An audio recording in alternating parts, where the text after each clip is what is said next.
Hey y'all, my name is Joshua Knight, coming to you from Omni Health and Fitness in Beaufort, South Carolina. So today we're going to talk about the kettlebell swing. There are two variations of the kettlebell swing. There's the American, which goes up overhead. This is the one commonly seen in a lot of CrossFit workouts. And there's the one that they call the Russian, and that comes up to about shoulder to eye level. And that's also seen quite a bit, but maybe not as much, maybe not as iconic. The point of a kettlebell swing is to help you develop explosive power, and that's power is going to help you travel through your hips and your shoulders. Now, this is a great accessory exercise for either lower body days or upper body days, depending on what you're working, but it's also great if you want to get your heart rate going. It involves a lot of muscle groups. It's almost, I wouldn't say a full body exercise, but it incorporates a lot of different body parts.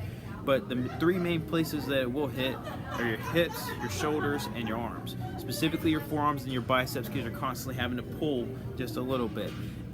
Although you mostly feel it through your hips and shoulders if you're doing it right. People will feel it through your forearms and your biceps. If you superset it with other things, it works really well in a circuit. You might see it in some of the circuits on bodybuilding.com and other websites.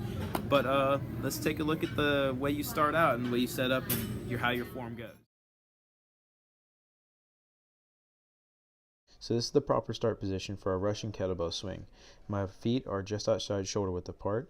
My hips close a little bit to allow the kettlebell to go in between. My chest remains high to keep my back straight.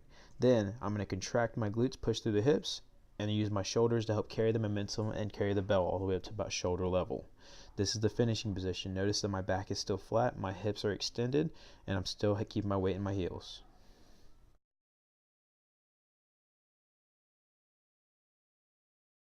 So now that we've seen a couple reps from the side, let's take a look at repetitions from the front. I'm going to slow it down just a little bit. Notice that my chest remains high, my arms are slightly bent, my feet are just outside of shoulder width, and I bend my knees a little bit. This is going to help transfer that power from your hips to your shoulders.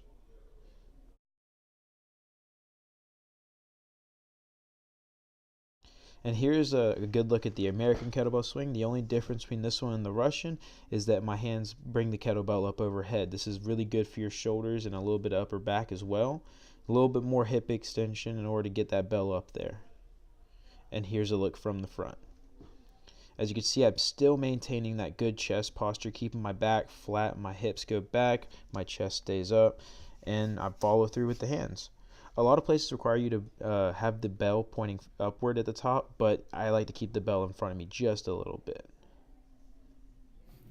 So now that we've gone over form for the Russian kettlebell swing and the American kettlebell swing, we're going to discuss a progression that you can do to take it from one to the other. Some people feel a little hesitant to take a kettlebell or even a weight overhead, and I can understand that. It's a very very big reality when it comes to trying out new exercises. So I challenge you, try this. Bring the bell up to your shoulder level the first couple reps, and then each consecutive rep, bring it a little bit higher until eventually you're over your head. It doesn't have to be completely over your head. You don't want to try and flip the bell over, but you want to get a good height, so that way you reap a good benefit for your shoulders as well as your hips. And your hips are going to have to work harder too to pop that bell up a little bit higher. But just make sure you keep your chest high, your weight in your heels, and your back flat. When your chest starts going, parallel to the ground, it's really not good for your lower back. It strains it a little bit, and you'll definitely feel it after 20 or so reps. But we want to avoid that pain at all costs. We want to keep you back in the gym as much as possible. So don't forget to have those three things: weight in your heels, squeeze your butt, keep your chest high. All right. My name is Joshua Knight, coming to you from Omni Health and Fitness. Please don't forget to subscribe to my YouTube channel, Night Wellness and Fitness Training. And don't forget to work harder and work smarter.